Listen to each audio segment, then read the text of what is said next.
Goeiedag, Monty gemeenskap. Dit is vir my 'n groot voorreg dat die taak van skoolhoof van hierdie vooraanstaande skool aan my opgelê is. Ek beskou dit as geen ligtelike taak om as voorloper van hierdie skool se beste en hoogste ideale op te tree nie.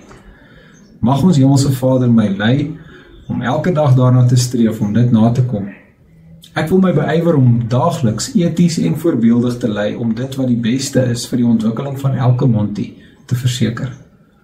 Hoërskool Montana's continuous success over the past 9 months has only been possible thanks to the good leadership and hard work of Mr. Trevor Sillier in his role as acting principal.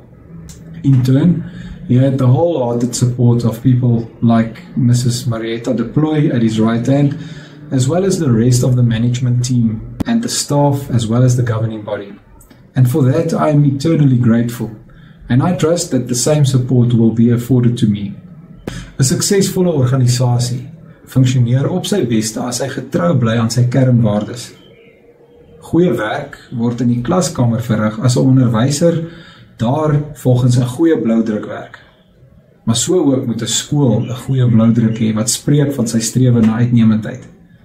Ek wil saam met die personeel, of dit nou in akademie of sport of kultuur of dit waar ook al hulle by betrokke is, bevestig dat dit wel ook vir ons beteken om volgens 'n bloudruk te werk.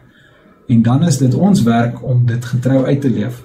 Dit verg integriteit, moed en 'n gereelde hand in eie boesem steek om waarlik te erken waar ons kan verbeter. Maar dit kan net gebeur as daar deernisvolle spanwerk en vertroue is, tesame met die ondersteuning en aanmoediging van die mense van ons skool. Wanneer almal graag meewerk na die reis na uitnemendheid, het jy 'n wenresep. But my request to you, our parents, is that you as our collaborators in education will also cultivate healthy academic habits at home. And this will make teaching your child a pleasure rather than a challenge. Ter afsluiting wil ek sê dat die Monties gou 'n plek in my hart kom skrop het, en ek wil ten volle vir hulle beste werk.